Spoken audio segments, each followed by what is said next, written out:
कश्मीर जिगर के टुकड़ा कहे हिंदुस्तान, ई जहान हवे हो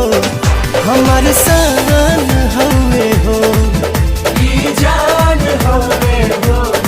हमार शान हवे हो। स्वर्ग बनौले अपना हाथे धरती पर भगवान,